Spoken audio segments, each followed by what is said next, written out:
AP deputy CM Pawan Kalyan Guntur జిల్లా తాడేపల్లి మండలం ఇప్పటంలో పర్యటించారు. వైసీపీ హయాంలో రోడ్డు విస్తరణ పేరుతో ఇప్పటంలో జనసేన కార్యకర్తల ఇల్లు కూల్చివేశారనే ఆరోపణలు ఉన్నాయి. జనసేన ఆవిర్భావ సభకు భూములు ఇచ్చారనే కక్షతో ఇలా చేశారని ఆనాడు కార్యకర్తలు పవన్ కళ్యాణ్ దృష్టికి తీసుకొచ్చారు. అప్పట్లో పవన్ కళ్యాణ్ ఈ గ్రామంలో పర్యటించి బాధితులకు ధైర్యం చెప్పారు. ఎన్నికల్లో గెలిచాక మళ్లీ రావాలని ఇండ్ల నాగేశ్వరమ్మ అనే వృద్ధురాలు పవన్ కళ్యాణ్ను కోరింది. దీంతో ఆమెకు ఇచ్చిన మాట మేరకు ఇప్పటం చేరుకున్న పవన్ నాగేశ్వరమ్మ ఇంటికి వెళ్లారు.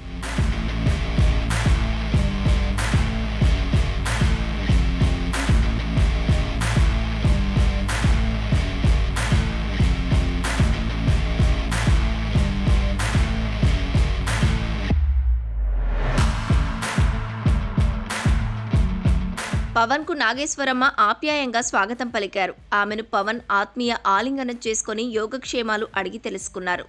వృద్ధురాలికి 50,000 రూపాయలతో పాటు ఆమె మనవడి చదువుకు ₹1,00,000 ఆర్థిక సాయం అందించారు. నాగేశ్వరమ్మ కుటుంబ సభ్యులతో ఆయన మాట్లాడారు. ఆమె మనవడి చదువు కోసం ప్రతి నెల తన వేతనం నుంచి 5,000 రూపాయలను ఇవ్వాలని పవన్ నిర్ణయించారు.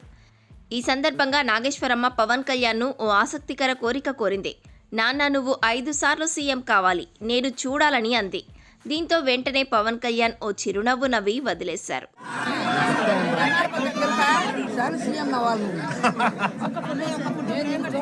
పవన్ కళ్యాణ్ తమ ఇంటికి రావడం చాలా సంతోషంగా ఉందని నాగేశ్వరమ్మ అన్నారు.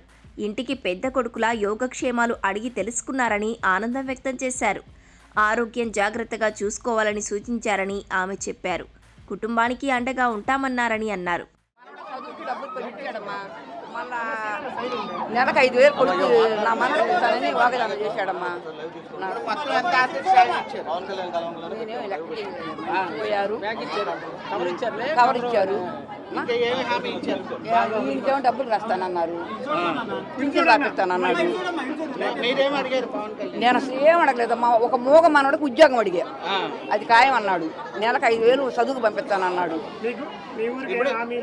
మా ఊరికి ఏమో నేను ఎవరు ఏమి సందేహం అడగలేదమ్మా. నా ఒక్కటి కోరిక నా కొడుకు చూడాలని అదే ఉందమ్మా. చాలా చాలా చాలా చాలా చాలా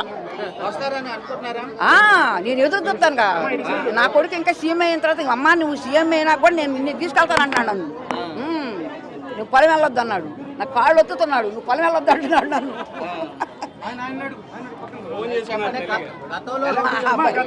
గతంలో రోడ్డు వేస్తారని టైంలో అప్పుడు వాళ్ళు మీరు అడిగినప్పుడు వాళ్ళు ఎందుకు కాదనపండి వాళ్ళ కట్ట వచ్చింది.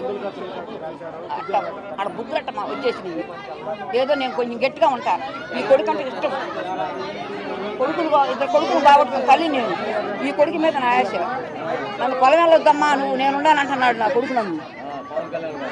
ఎందుకంటే ఇంకే సొంత కొడుకులు వాళ్ళు అనరు. వరాన్ని పుట్టాడు నా కొడుకు. వరం కొడుకు ఆ కొడుకు. దేవుడికి స్థానం అది. నా బిడ్డ బంగారు కొడుకు. మయ్య 10 సంవత్సరాలు మయ్య సీఎం అయిపోవాలి. 10 ఏళ్ళ వాళ్ళ వరుసనే 10 సార్లు చూడాలి నేను.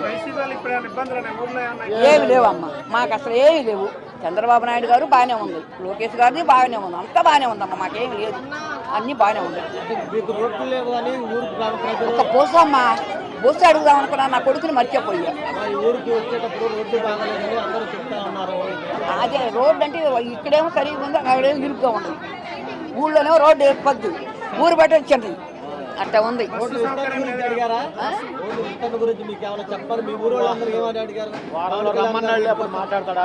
నన్ను రమ్మన్నాడు. మా మేనలు తీసుకొని వెళ్తాం. రోజు బస్సులు లేవమ్మా. నేను అడుగుతాను రమ్మన్నాడు నన్ను. నేను ఫోన్ చేస్తానమ్మా అన్నాడే. శ్రీనివాసరావు గారు నీకు చెప్తాను అన్నాడు అన్ని. పవన్ కళ్యాణ్ గారు మా ఊరు రావడం, ఆమెను పలకరించడం ఎంత మానవతకి ఎంతో నిదర్శనం. ఆమె మీద అభిమానంతో ఎప్పుడో మాట ఇచ్చి ఆ మాట నిలబెట్టుకున్న మా పవన్ కళ్యాణ్ గారికి మా జనసేన పార్టీ తరఫున ఆయనకి ప్రత్యేకంగా అభినందనలు తెలియజేస్తున్నాం. కుటుంబానికి ఆయన సహాయంగా ఉంటున్నారు. కొంత నగదు కూడా ఇచ్చారు. ఆ మోగ అబ్బాయికి ఉద్యోగం ఇస్తానని చెప్పి హామీ ఇచ్చారు. ప్రతి నెల పింఛన్ డబ్బులు ఇస్తానని కూడా హామీ ఇచ్చారు. ఆ మనవడు ఆయన చనిపోయాడు కరోనాలో. ఆ సందర్భంగా ఆయన కళ్యాణ్ గారి బాధలని ఆయన చెప్పుకున్నారు. తప్పకుండా ఆయన సహాయం చేస్తామని చెప్పి వాగ్దానం చేశారు.